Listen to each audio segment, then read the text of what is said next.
Hey, how's it going, guys? SOG Football here, dropping my NFL running back tier list for the 2021 to 22 season. Keep in mind that this is a prediction list based off talent and projected production going into next season. If a player on your favorite team isn't as high as you want, you know what? Go in the comments, shit on me. Pretend I'm Odell Beckham. But 8 months from now, if I'm right and you're wrong, I'm coming back with a vengeance and I'm taking that victory lap. And you know what? 8 months from now, if you're right and I'm wrong, do the same thing. Tell me I was wrong. At the end of the day, this is just my opinion, so take it for what it's worth. Anyways, without further ado, this is my tier list.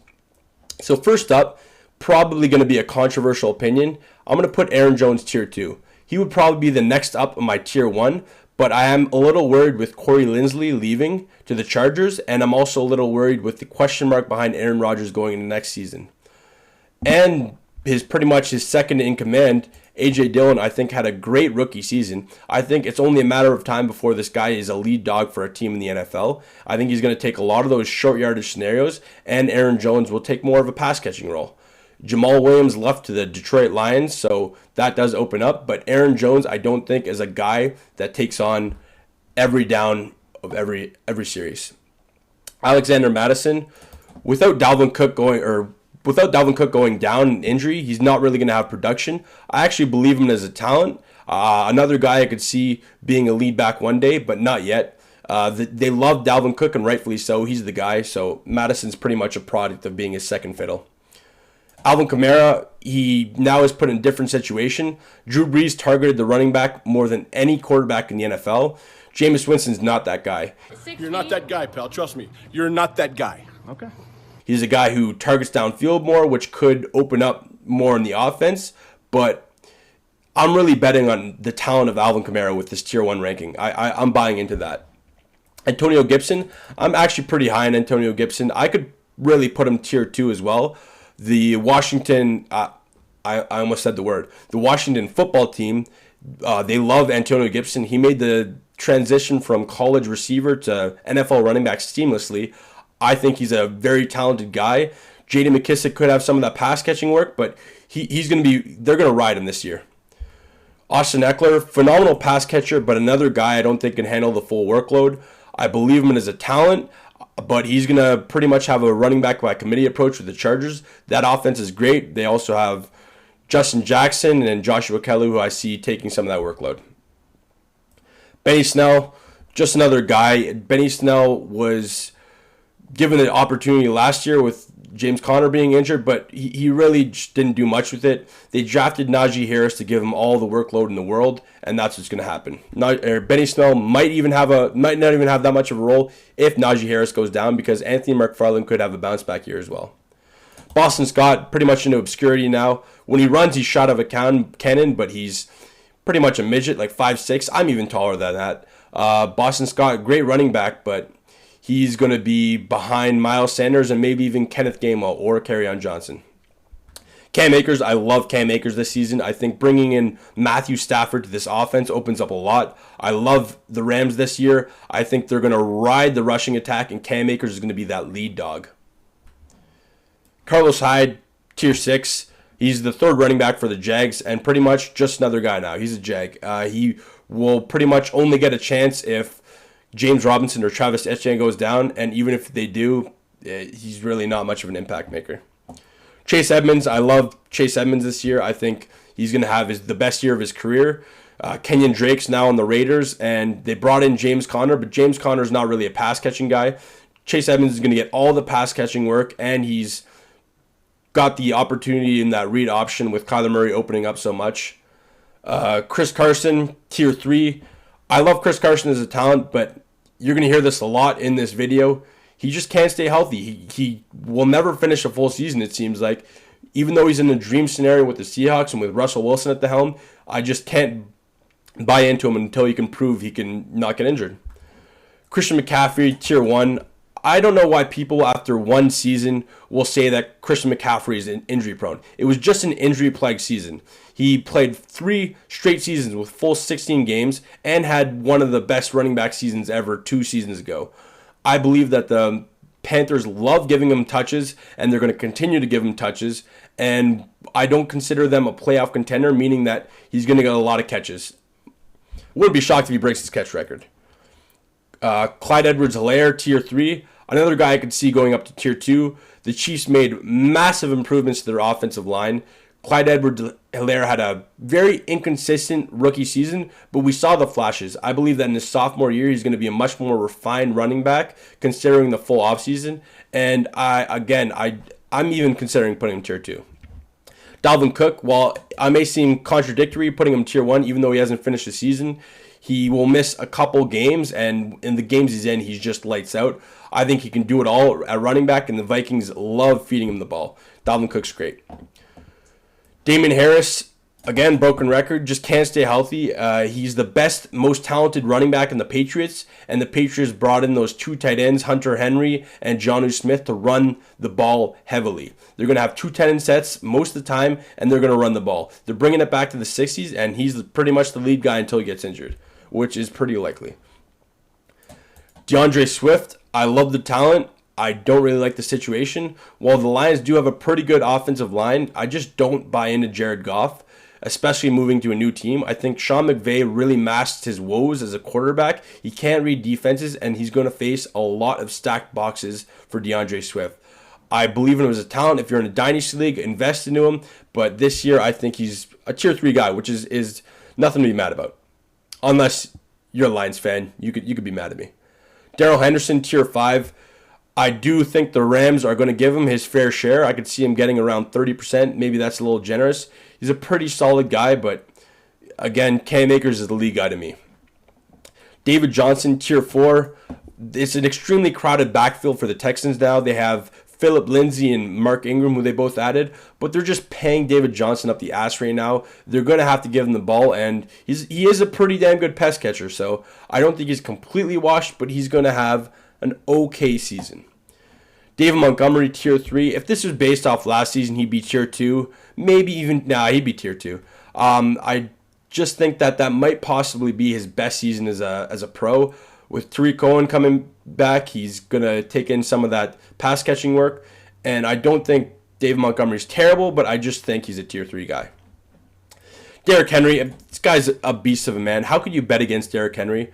The only argument against him is that these carries are going to catch up to him. He's been getting a ridiculous amount of carries, but the way he's not built like any running back in the NFL. If there's any person who could pretty much handle that workload and keep going, it's Derrick Henry, because he's built like a freight train. Devin Singletary, tier 5. Second fiddle to Zack Moss. Josh Allen does take some of those rushing touchdowns away. He's going to be just in the tier 5. If Zack Moss goes down, I wouldn't even feel that confident with him. He's average at best. Duke Johnson, honestly, I don't even know why I have Duke Johnson on this list. He's a free agent right now. I could see him getting signed, and he'll probably just be a pass-catching guy. Michael Carter, he is the starter for the New York Jets, and I'm sure he'll get the opportunity, but the Jets are bad. They're going to be bad again. They're in rebuild mode, and I can't see him really being much of an impact maker. I think he's got a bright future ahead, but being on the Jets for now is really going to limit his production.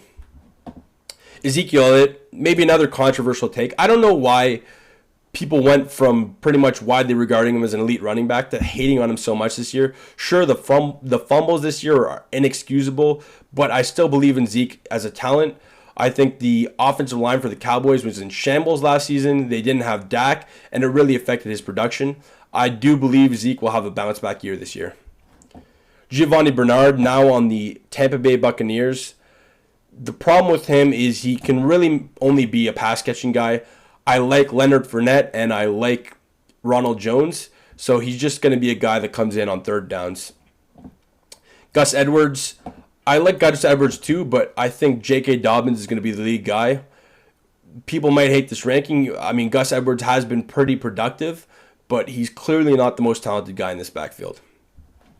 Jamal Williams, now in the Detroit Lions. I actually think people will be surprised how much work he'll get. They gave him a pretty good contract, and they're going to be down a lot this year. Jamal Williams has proven to be a pretty effective pass catcher. James Conner, almost want to put him in tier 5 or tier 4. I'm going to put him tier 5. He's going to come in for those short yardage scenarios, but Cardinals running backs just don't get touchdowns. They love running that read option, and Kyler Murray loves pulling it himself. I could see maybe like 3 touchdowns on the year. James Robinson, you're going to hate this, Jaguars fans, but I do not buy into the coach speak of Urban Meyer. I think James Robinson is going to have some of his production taken away from Travis Etienne. I mean, still tier 4 is not terrible, but it's going to be pretty much a 50-50 to me. James White, I actually love James White. I think he's still one of the best pass catchers in the NFL, but it just doesn't fit the Patriots right now. They're a heavy run team. They're pretty much run in between the tackles or the tight ends right now, and he just doesn't fit that scheme. With Cam Newton at quarterback, he's not going to get the dump offs he was getting with Tom Brady. It's just a different scenario that he doesn't really fit. Javonte Williams, I really like as a prospect, but he's going to have to battle Melvin Gordon for touches. I wouldn't be too surprised if he gets more touches than Melvin Gordon, but I think it's going to be another 50-50 kind of thing. J.D. McKissic, phenomenal pass catcher, but I'm buying into Antonio Gibson. I think unless Antonio Gibson gets injured, J.D. McKissic will be nothing more than like a change of pace, certain pass catching scenario kind of guy. J.K. Dobbins, I really love J.K. Dobbins. As a talent, I'm going to put him tier 2. The problem is, again, Gus Edwards could supplant some of this and step up, but J.K. Dobbins had a ridiculous yards per carry last season. Lamar Jackson just opens up so much for the rushing attack, and J.K. Dobbins is a really good talent. Joe Mixon, this guy could be in line for the most touches in his career. Giovanni Bernard, like I said earlier, is on the Bucs. I do think Joe Mixon's very talented, and he's getting all the opportunity in the world. Jonathan Taylor, people are really hyping up Jonathan Taylor this year. The problem is, and why I'm putting him tier 2, is it's a crowded backfield. Marlon Mack is back, and Nyheim Hines is a pretty great pass catcher. While the Colts do have a phenomenal offensive line, I still think he's in the upper echelon tier 2 area. I do like John Taylor, but I'm not putting him tier 1 yet. Josh Jacobs, probably another controversial one. I just think that the Raiders' offensive line got a little worse, and I think they brought in Kenyon Drake. I think it was about $7 million they brought him in for this year. They don't give that contract just to make him ride the bench. Josh Jacobs isn't going to get that for full workload, and again, hasn't finished a full season. Joshua Kelly, I'm going to put tier 6. I'd probably put Justin Jackson in here too if he's on the list. Just unless Austin Ekeler goes down, they're really just going to be kind of change of pace or really complimenting him at best. Kareem Hunt, I mean, phenomenal running back. If he was the lead back on a team, I'd put him tier 1, but he's tier 3 because Nick Chubb is that guy. The Browns love running the football, and I'm sure he'll get his chance, but Nick Chubb is really a beast, and they love Nick Chubb. Kenyon Drake, like I said before, for the Raiders, I don't see them not giving him the football. Maybe 30 to 40% of the workload, but he's not going to ride the bench. Kerryon Johnson, like I mentioned before, now in the Eagles. It's crazy how this guy went from obscurity, had a phenomenal rookie season, but I wouldn't be shocked if he might get cut from the Eagles. He's just really not that good. A little soft. Latavius Murray, one of the better backup running backs in the NFL, but he really only becomes productive when Alvin Kamara's out. When Alvin Kamara's out, he's extremely productive, but it's just he's going to have to wait for that.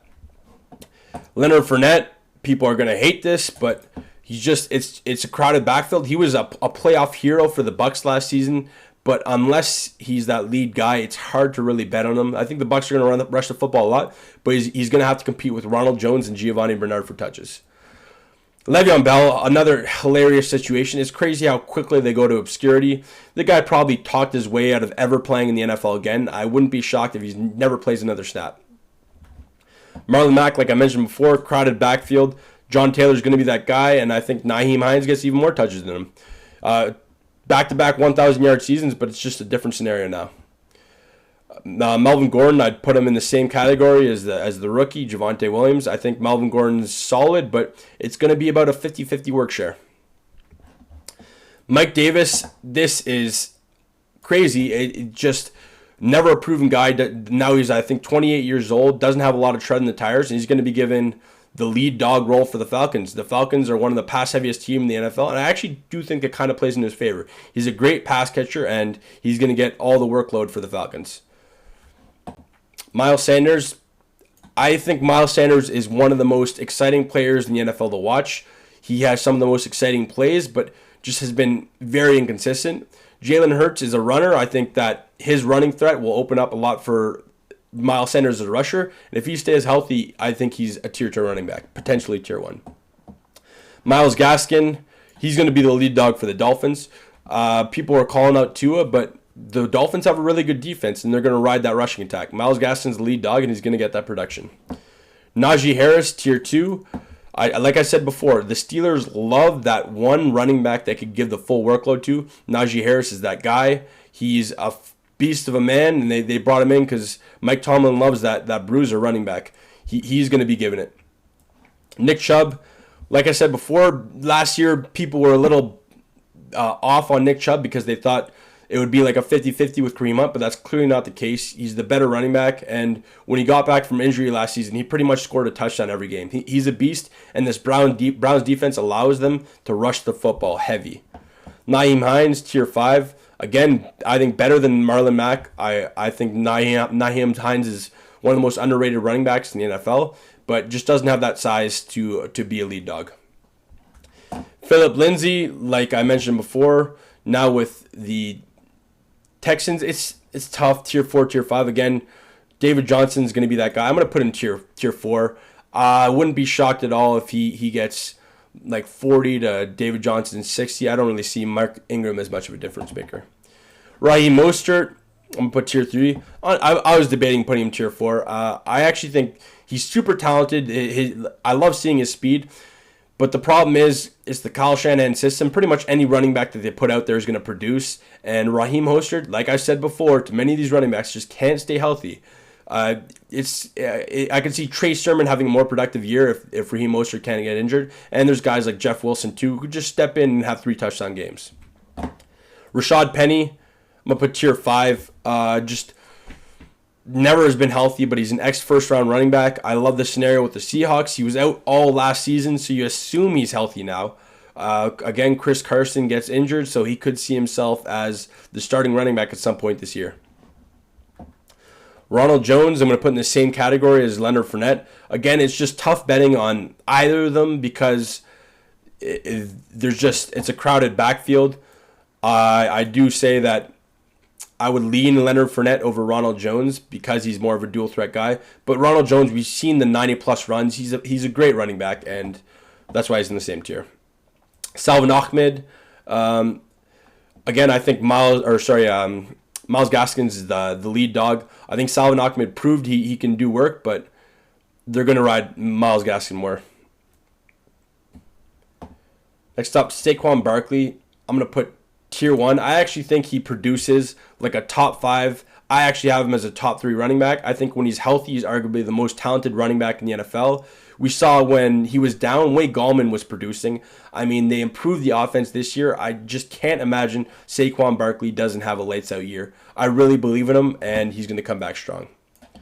Sony Michel, the way this guy runs, he's so heavy on the knees. I just think his career's shot. No disrespect, but it's just one good year and now just injury plagued. Tariq Cohen, tier 5. He's going to come in and be a pass catcher for the Bears. Nothing more than that. He's too small to be anything more than that. Again, no knock on David Montgomery, but he's just not that pass catching guy. Tevin Coleman, tier 6. He's the backup running back now for the Jets. And again, the Jets just aren't good. They're in rebuild mode. I think they give the rookie more chances, and he's nothing more than a guy who just steps in if he's injured or change of pace guy. Todd Gurley, it's wild seeing these elite running backs pretty much turn into nothing. I definitely see him being assigned to another team, but he's never going to be that guy again. His knees are shot, and he just doesn't look as explosive. Tony Pollard, I think, is one of the most underrated players in the NFL. I love him as a talent, but it's just they're going to keep riding Zeke. They gave Zeke that big contract. There's going to be a day where Tony Pollard's going to be a lead back, and you know what? If you're in a dynasty league, invest him. I love him as a talent. I think he's going to get that opportunity soon. Travis Etienne, I'm going to have to put in the same tier as his teammate, James Robinson. Again, I don't buy into the Urban Meyer coach speak. He's not just going to be a receiver. I think Travis Etienne was drafted in the first round to come in there and have a role. It's not going to be just passing. Trey Sermon, I'm going to put in tier 5 as well. With Chase Sermon, it's, you know what, I'm actually going to move him up to tier 4. With Chase Sermon, I believe that he could easily supplant Raheem Mostert as the lead guy. Raheem Mostert's always injured, and we see Jeff Wilson's injured this offseason. I think they drafted him, and when you're in a Kyle Shanahan RB-friendly, although RB carousel system, you produce. So he'll get that chance. I could see him having a 2-3 touchdown game. Zack Moss, I'm going to put in tier 4. The thing about Zack Moss is, again, you have Josh Allen who vultures those touchdowns. I think Zack Moss is pretty solid, but just pretty solid. He's the lead back for a very powerful offense, but it's just tough to bet on him, and I think Devin Singletary does take some of that work away. Adrian Peterson, I mean, he didn't just go into nothing. This is arguably a top 5 running back of all time. I love Adrian Peterson, but at this late point in his career, he'll probably get signed as just a locker room guy or a guy who pretty much steps in for injury. Yeah, and there's my list. Again, if you guys have comments, you want to crap on me in the comments, go ahead.